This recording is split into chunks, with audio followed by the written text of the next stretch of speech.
Nesse momento ele então começa a dar o boot na máquina. Uma característica que eu costumo utilizar é trocar aqui de modo, ó, visualizar para modo escalonado e maximizo para ficar maior na minha tela a questão do desktop virtualizado. Fechar as mensagens que está dando e vamos aguardar o processo de instalação. Perfeito. Então, lembrando que nós estamos então em um ambiente virtualizado, então o desempenho não é dos melhores, assim como a qualidade gráfica do ambiente virtualizado. Então, notem que ele carregou um desktop já, tá? Tá em inglês, tudo bem, não tem problema, tá? Ele já carregou um set de pacotes, tá? Então não foi feita a instalação ainda. Isso aqui é chamado de Live CD, tá? Ou seja, ele está utilizando a mídia, né, o CD, como um ponto de montagem virtual, né, onde ele carrega o sistema para poder ser utilizado ele como um sistema temporário. Por exemplo, é muito utilizado para quem quer recuperar arquivos em um HD, ou para quem por algum motivo não tem a senha do administrador e precisa recuperar, ou para quem precisa fazer algum tipo de serviço numa máquina que não tem acesso ao sistema. Então é bem utilizado dessa maneira. Eu utilizo muito como ferramenta de trabalho também, tá? Então Live CD me possibilita navegar na internet. Notem que eu estou conectado ao wired, ou seja, eu estou conectado, e se eu solicitar informações da minha conexão, tá? Eu tenho aqui as configurações, tá? Então ele está me mostrando que eu estou conectado a 1000, ó, lembra aquela interface que eu selecionei lá, tá aqui, ó. Isso aqui é 1000, né? 1 gigabit, né? Mas ele está trafegando em cima da minha placa de rede wireless, então ela só vai chegar a 150 MB, tá? Ou no caso 300 MB se o meu roteador disponibilizar essa velocidade. Mas para o sistema é como se fosse uma placa gigabit, tá? Então aqui ele vai me dar o MAC da placa, o IP endereço da placa, o meu gateway da minha rede, o DNS da minha rede. Bom, eu posso configurar de modo manual, né? Isso está de modo automático, está por DHCP. Mas eu acho que a questão agora de momento não é a configuração final da máquina, como ela vai ficar. Isso aqui foi o que ele detectou para te poder fazer a instalação ou a utilização do equipamento, tá? Mas só para demonstrar para vocês como já fica um sistema utilizável, mesmo que virtual. A única coisa que fica ruim é o desempenho, que não é um dos melhores, né? Mas dá para utilizar tranquilamente, tá? Então, para instalar, está o Linux Mint, tem um ícone na área de trabalho, é só dar 2 cliques nele e ele vai abrir uma interface gráfica para fazer instalação no HD. Agora sim é possível então fazer a instalação do sistema. Então aqui nós vamos especificar qual linguagem que eu quero fazer a instalação. Então, português do Brasil. Já trocou automaticamente para português. Vamos continuar. Aqui ele informa que tem que ter pelo menos 8 GB de espaço disponível, tá ok, e esteja conectado na internet, também tá ok. Embora se eu desconectar da internet ele também vai instalar o sistema, mas o que acontece? Ele não vai conseguir fazer um update do sistema, porque não há conectividade com a tua internet. Então eu aconselho sempre, quando for instalar, que esteja conectado com a internet, né? Uma das maneiras que pode ser feito o teste, caso você tenha dúvida, mesmo que conectado, mas para ter garantia, é só abrir o terminal e disparar um ping para algum site. Vamos supor www.projetoult.com.br. Então nós temos conectividade com a internet, tá? Ou também eu posso pingar para um DNS como o DNS do Google e verificar que está pingando normalmente. Bom, isso já é uma característica de que estamos conectados à internet. Tá? Caso dê algum tipo de erro, aconselho, né, verificar roteador, verificar a interface de rede. Alguns procedimentos podem ser tomados para que tenha internet no momento da instalação. Bom, vamos avante. Continuar. Aqui ele dá uma informação que ele vai apagar o disco, tá? Então ele está perguntando o que é possível fazer, o que gostaria de fazer. Então apagar o disco inteiro e reinstalar o Might, usar chave criptográfica para instalar com mais segurança, usar um tipo de LVM, né, que é gerenciamento de volume lógico, né, pode ser utilizado diversas opções. Eu utilizo a opção avançada, que aí eu mesmo vou determinar a instalação, que tipo de sistema vai ser utilizado, qual a partição que vai ser a home, enfim, eu prefiro utilizar a opção avançada. Continuar. Aqui ele vai me dar o dispositivo, notem que ele mostra 42 GB, porque eu botei um HD de 40 GB lá, então eu vou criar uma nova tabela de partição. Vou continuar. Notem que agora vai ter um espaço livre aqui, eu vou poder determinar quanto que eu quero. Bom, primeira coisa que eu crio quando eu vou particionar um HD aqui na instalação, eu crio uma swap, tá? Então eu vou botar 1024, 1 GB e vou escolher a área de troca swap. Essa área de troca swap serve para quando extrapola o limite da tua memória RAM e o teu sistema começa a dispersar arquivos, né, em swap, que a gente chama em área de troca. Lá para quem está acostumado com o Microsoft Windows, existe o arquivo de paginação. Seria algo semelhante, tá? Então clica em OK. Ele vai adicionar a minha swap. Não tem problema que ele ficou 1023 MB, já era previsto, tá? Notem que ele colocou 1 GB ali, pois o espaço que é alocado é um espaço aproximado, não é um espaço realmente que se coloca ali. Tá? Então, o próximo passo, vamos adicionar então o nosso barra, né? Então, um sistema basicamente ele pode ser instalado com 8 GB, tá? Pelo menos. Mas eu vou fazer assim, eu vou colocar 20, vai ficar próximo a 20 GB, tá? Vou botar em sistema tipo de partição primária. Vou colocar aqui, existem diversos tipos de sistema de arquivos, tá? Existe o EXT4, né? O EXT4, que é um dos mais atuais. Para desktop eu aconselho EXT4. Se fosse um servidor eu iria aconselhar XFS, tá? Dá para dar uma pesquisada a diferença básica dos dois, tá? Mas eu costumo relacionar questão segurança com desempenho, tá? Então no EXT4 eu tenho mais desempenho, mas no XFS eu tenho mais segurança em quedas de energia, por exemplo, né? O sistema ele é mais inteligente para essa parte. Então, no caso de desktop, não tem problema usar EXT4, até é melhor pela questão de compatibilidade com o set de pacote que vai ser instalado. Tá? Então, EXT4, o ponto de montagem vai ser o barra e vamos clicar em OK.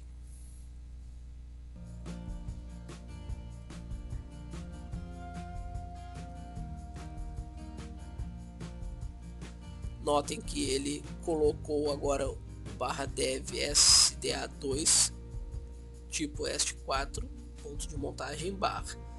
Nós temos ainda metade, né, livre.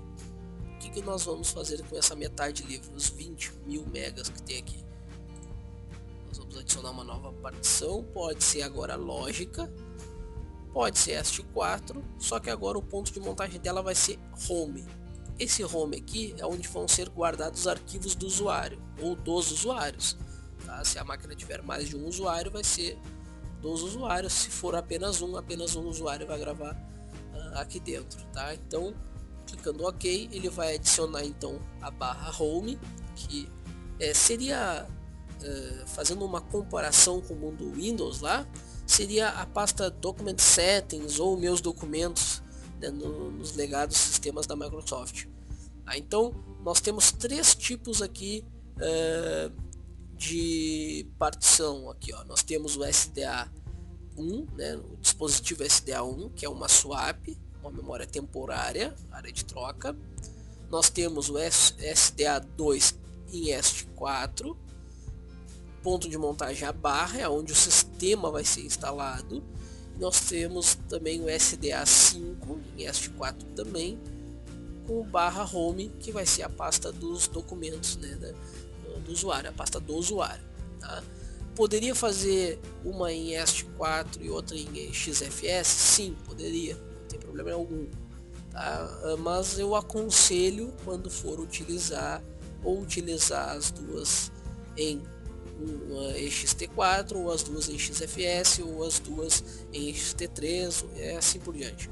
Pode ser utilizado? Pode, mas não é aconselhável utilizar, tá bom? Feito isso, é só clicar em instalar agora.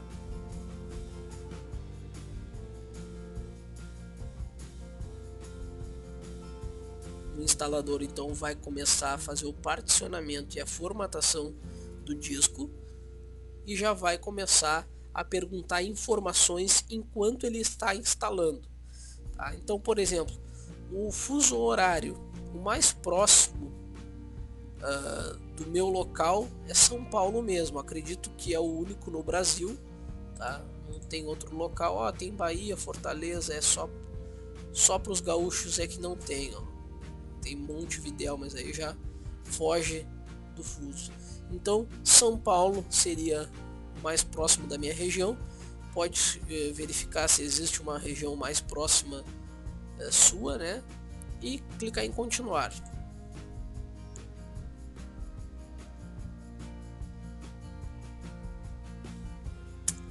Nesse momento, então, ele pergunta qual é o layout do teclado.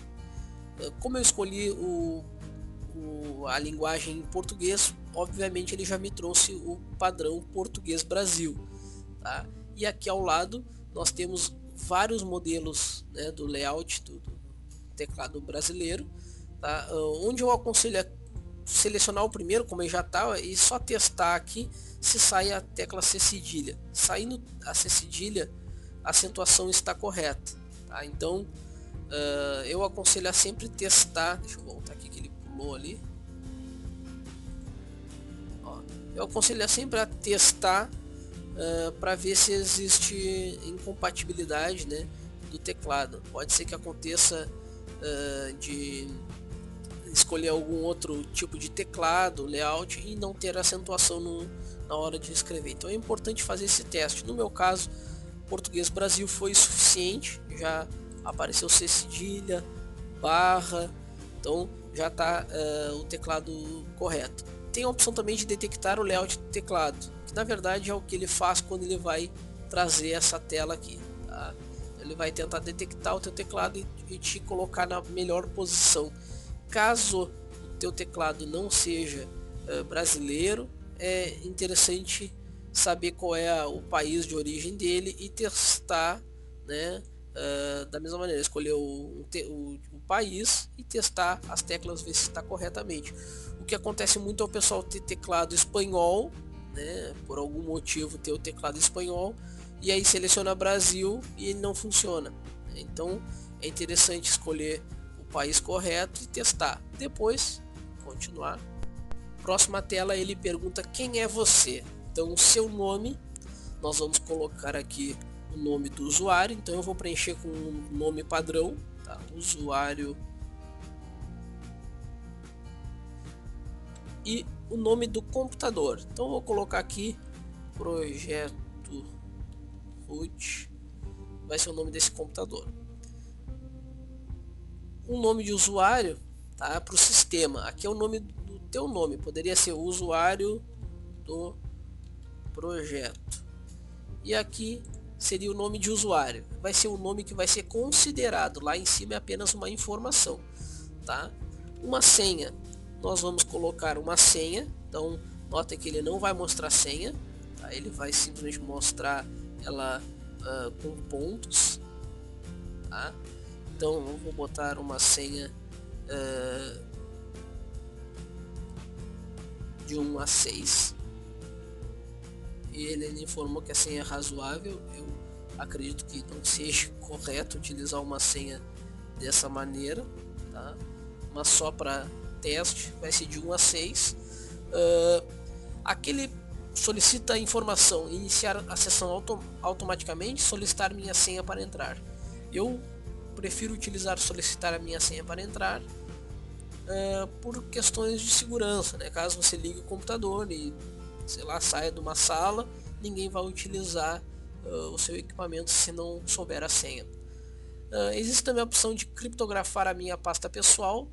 Isso é uma questão mais voltada para a questão da segurança, né, do dispositivo. Caso queira utilizar, é só marcar aqui e ele vai fazer criptografia em cima da pasta home, tá? A pasta do sistema não é criptografada. Eu não vou utilizar nesse momento, poderia utilizar, tá? Vamos clicar em continuar.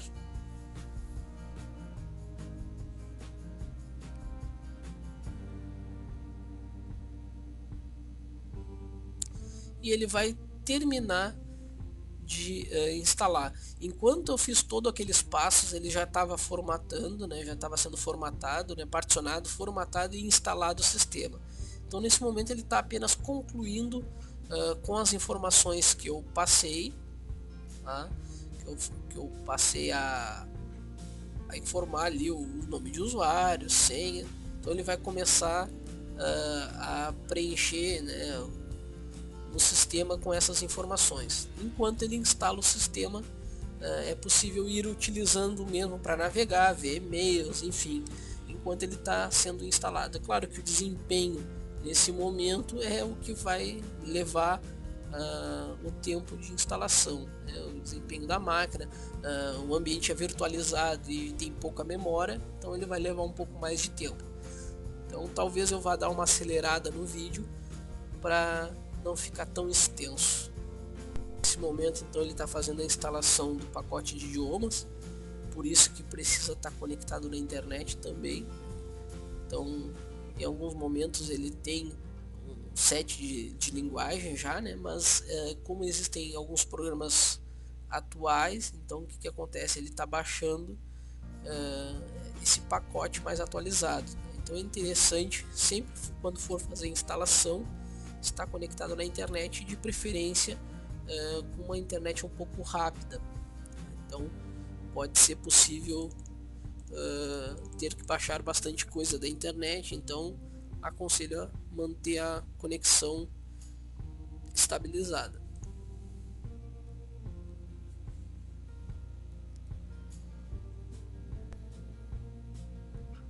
Então nesse momento ele já terminou de fazer a instalação dos pacotes, está configurando o hardware a ser instalado. Então é o momento mais de aguardar mesmo a instalação.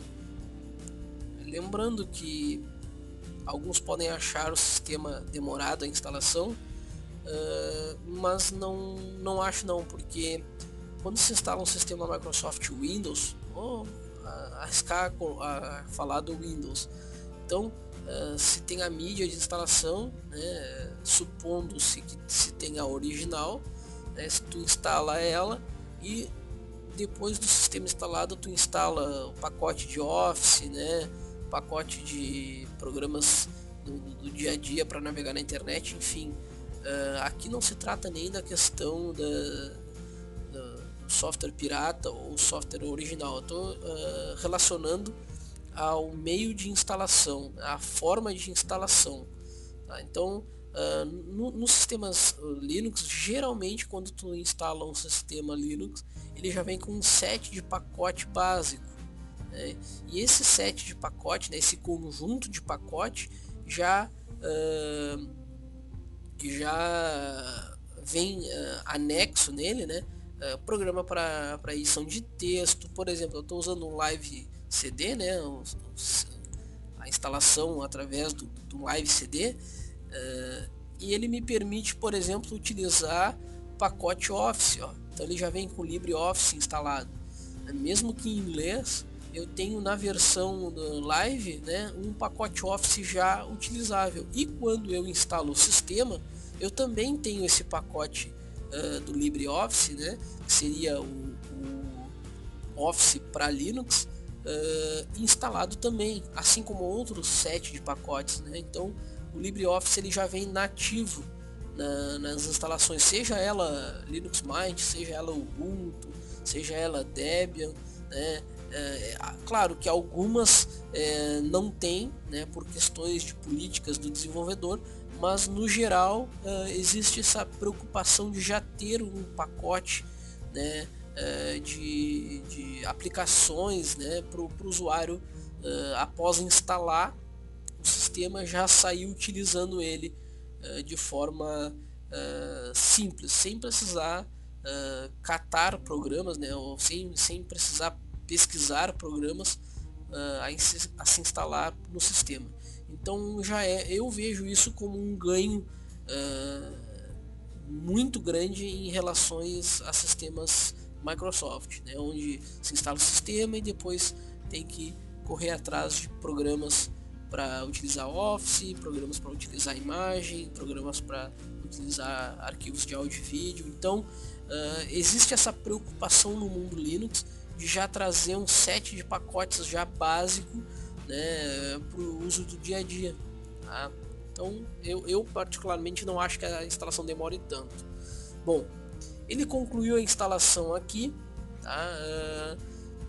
Ele te pergunta se continuar testando ou reiniciar agora. Se eu não quiser, não quero reiniciar agora, quero continuar utilizando, estou fazendo algum processo, tenho que terminar, então continuar testando, né? E eu vou manter o meu sistema no Live CD sendo utilizado.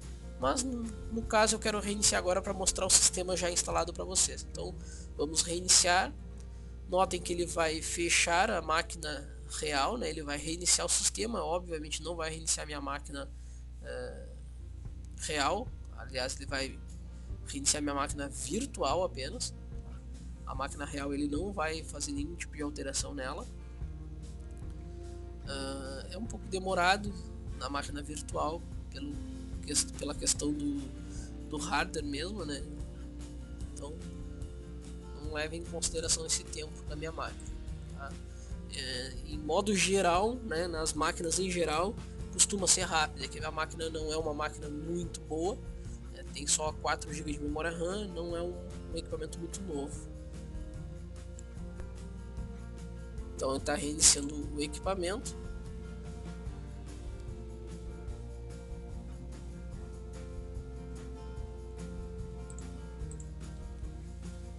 Essa é a tela de splash, como é chamada, né? A tela de abertura do sistema operacional.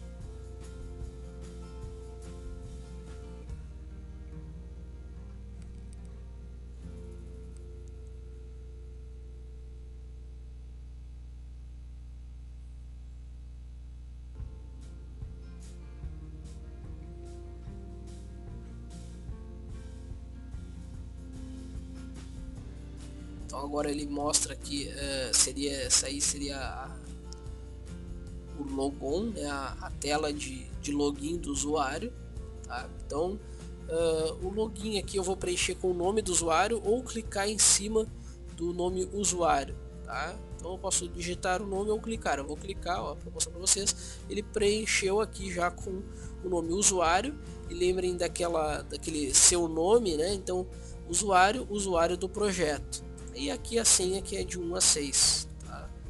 Nesse momento eu clico em OK ou aperto Enter, ele vai fazer então o logon na minha máquina, tá? Então nesse momento ele já me mostra uma tela de boas-vindas, tá? Então essa tela de boas-vindas, depois de um certo tempo, eu aconselho a desmarcar essa opção aqui, ó. A não ser quando não tenha tanta facilidade, né, de sair utilizando o sistema. Tá? Embora ele tenha essa mensagem aqui, ó, executando em modo de renderização de software, porque eu não coloquei memória RAM para minha placa de vídeo. Lembra que eu comentei lá no início lá que eu não ia colocar. Mas isso aqui costuma não aparecer em máquinas reais. Tá? Por quê? Porque tu tem um computador, mesmo que seja uma placa de vídeo on-board, ele vai utilizar o hardware para renderizar. Tá?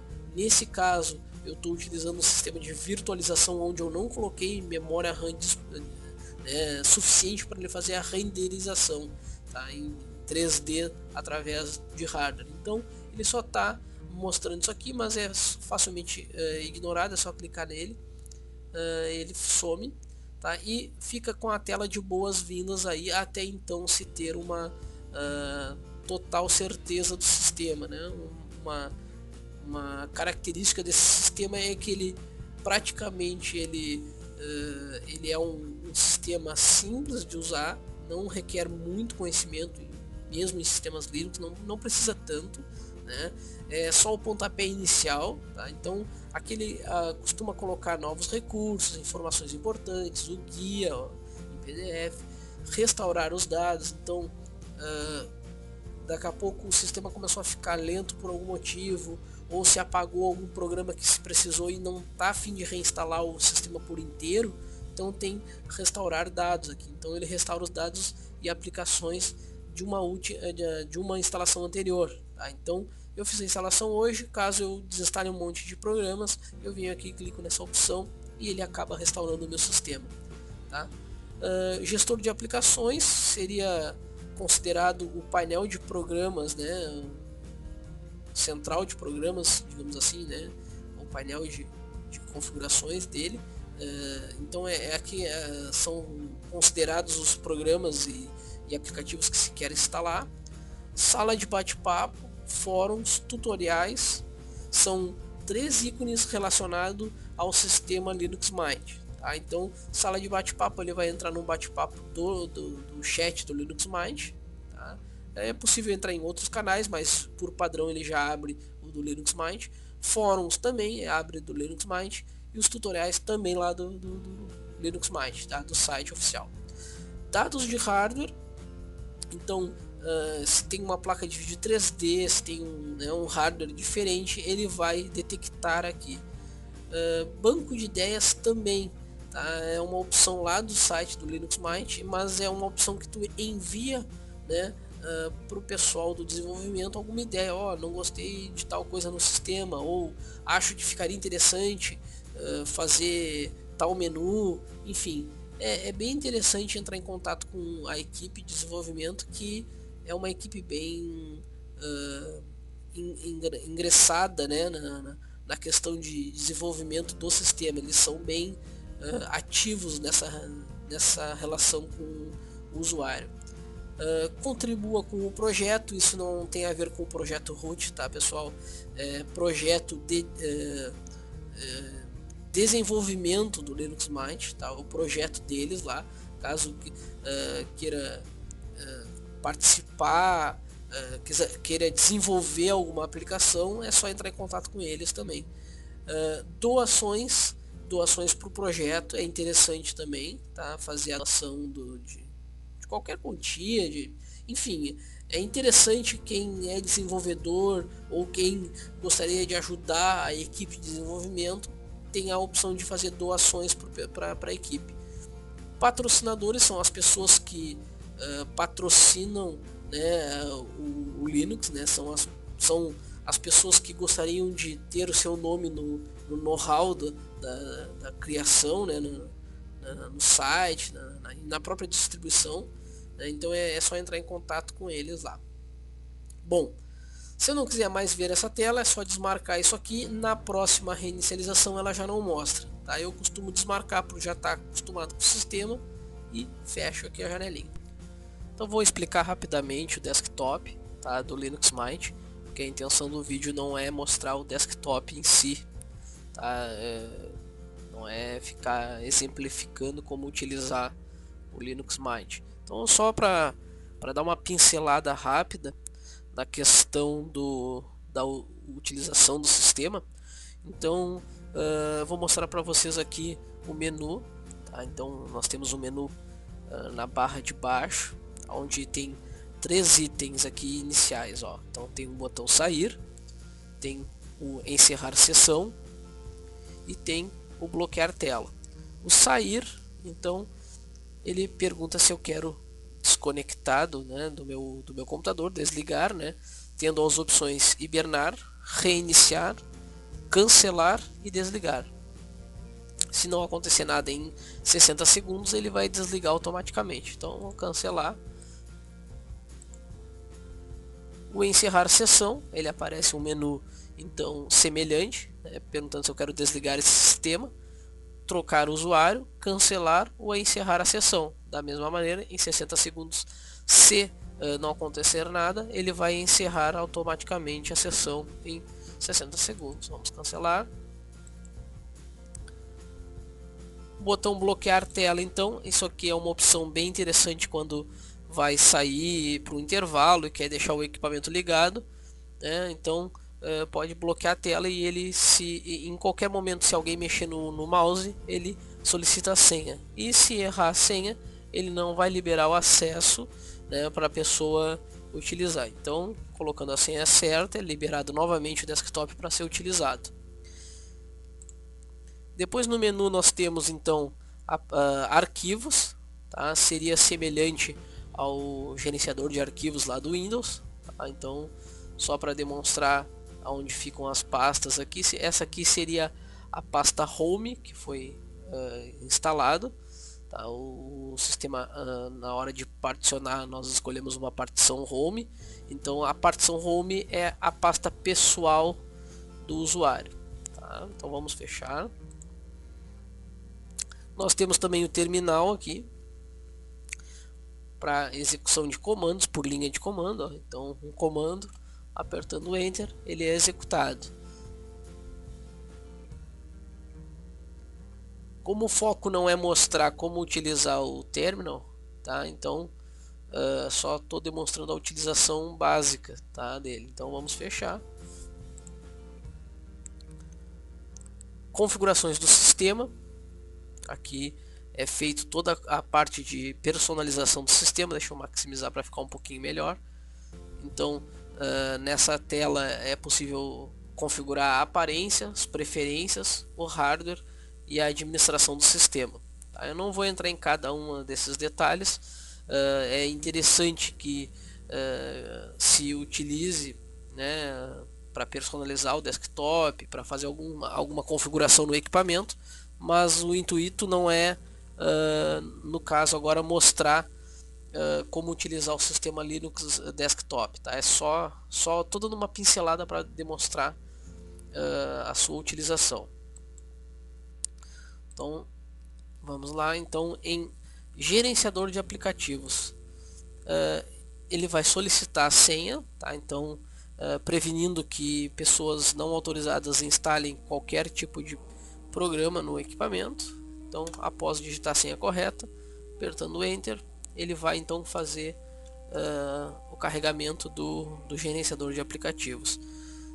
É uma característica de sistemas Linux também, a vantagem de tu poder instalar programas, né, de uma maneira bem simples, tá? Diferentemente de sistemas Microsoft, que tem que fazer o download, instalar, licenciar utilizando o número de série e tudo mais. Então aqui no Linux todo programa ele é considerado um ou mais pacotes, tá? Então, se notarem aqui, então nós temos 45 pacotes em destaque, todos os pacotes somando dá 70.925. Internet nós temos 5.973 e assim por diante, tá? Então eu não posso considerar que um programa seja um pacote, tá? Eu posso ter um programa com diversos pacotes. Então por isso que não é dado o nome de programa, enfim. Então um certo programa ele pode ter um ou mais pacotes. Eu vou mostrar para vocês primeiramente a instalação de um programa, tá? Eu vou mostrar a instalação do Skype, tá? Então, para demonstrar como o programa não está instalado, eu vou vir aqui no menu E uma característica que os sistemas Linux têm é que eles separam os programas por categorias. Tá? Então nós temos a categoria acessórios, gráficos, internet, escritório, multimídia, preferências, administração, locais e arquivos recentes. Bom, notando que se eu for em internet eu não encontro o programa Skype. Aí vamos supor que eu precise do Skype, então eu quero instalar. Se fosse em sistemas Microsoft, eu teria que ir no site do Skype, fazer o download, depois de aguardar o download concluído, eu teria que instalar ele. Se fosse um programa licenciado, se fosse um programa onde seria necessário fazer ativação, tem mais uma série de procedimentos. No Linux, né, em qualquer sistema Linux desktop que traga um gerenciador de aplicativos ou alguma outra interface gráfica para se instalar programas, então é bem mais tranquilo. Eu só preciso digitar aqui o nome do programa, nesse caso Skype, tá? Eu poderia entrar na categoria internet, mas eu já vou filtrar diretamente pelo nome dele. Quando eu aperto Enter, ele faz uma pesquisa e me traz as pesquisas encontradas relacionadas ao conteúdo que foi digitado ali. Notem que eu tenho Skype, Pidgin, Skype e diversos outros pacotes, tá, de Skype, mas eu quero esse aqui, Skype cliente para Skype VoIP Instant Message Service. Então eu dou 2 cliques nele, ele vai mostrar então uma pontuação, tá, e a resenha que foi feita sobre ele. Pode mostrar, eu vou maximizar aqui para ficar um pouquinho melhor aqui. Pode mostrar prints, né? Pode mostrar uma foto do programa. Então, se quiser ver como é que o programa é só clicar na foto e ele vai mostrar então a imagem do sistema do programa, tá? Clico lá em cima novamente no Skype para voltar, e se eu ler aqui e tiver de acordo e realmente for instalar, então eu tenho que selecionar a opção instalar logo aqui em cima no canto direito, tá? Então ao clicar aqui, qual é o processo? Eu vou, antes de clicar, eu vou mostrar para vocês, eu vou falar para vocês. Então o processo é clicar em instalar e acompanhar o processo aqui embaixo, ó, nenhuma tarefa em execução, nessa barrinha aqui. Quando eu clicar lá em cima em instalar, diga-se de passagem que os primeiros 50% seria o processo de download da ferramenta e os outros 50% seria o processo de instalação do aplicativo, tá? Eu já ouvi comentários que é isso aí e eu acredito que seja, porque o tempo que ele leva do 1% ao 50% é bem próximo ao tempo de um download de um programa, tá? E o tempo que ele leva do 51% ao 100% seria comparado ao tempo que ele levaria para instalar, embora não demore tanto assim não, tá? Então vamos lá, instalar. Ele vai começar então a tarefa.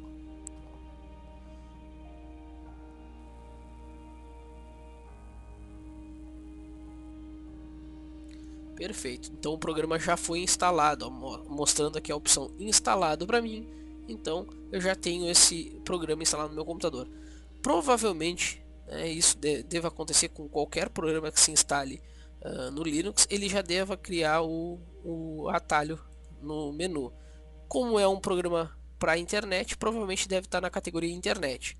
Ó, notem que agora tem Skype já pronto para ser utilizado. Se eu clicar nele, obviamente que ele vai abrir o Skype solicitando as minhas credenciais para utilizar o programa.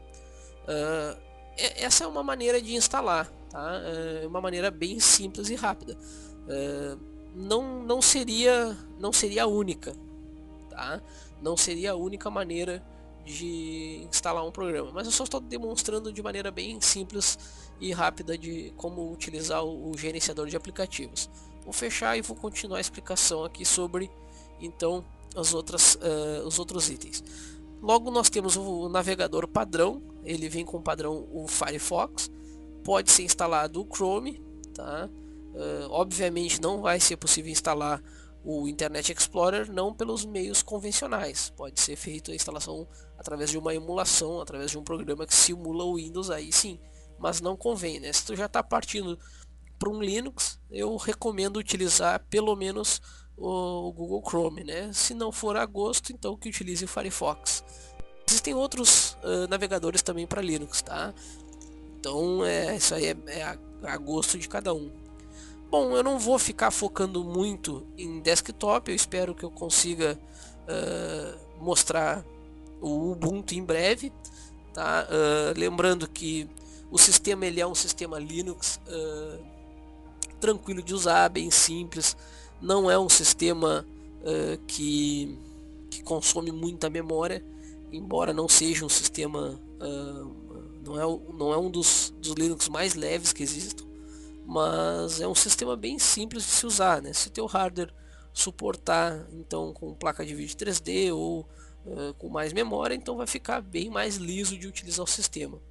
Tá, e pessoal, então só para dar o um encerramento no vídeo, tá, eu só fiz essa primeira pincelada no sistema só para demonstrar as utilizações básicas mesmo, tá? Então caso alguém tenha dúvida, ficou com alguma dúvida, pode procurar o projeto root para tirar as suas dúvidas. Lembrando que em breve nós teremos vídeos também do Júlio César, né? Então em breve ele vai postar algum material, tá? Então a gente já está trabalhando nessa ideia. E era isso, pessoal. Um grande abraço, espero que vocês tenham gostado. Dê joinha aí no vídeo, compartilhe, faça parte do projeto também compartilhando, ok? Muito obrigado pela atenção de todos, até mais.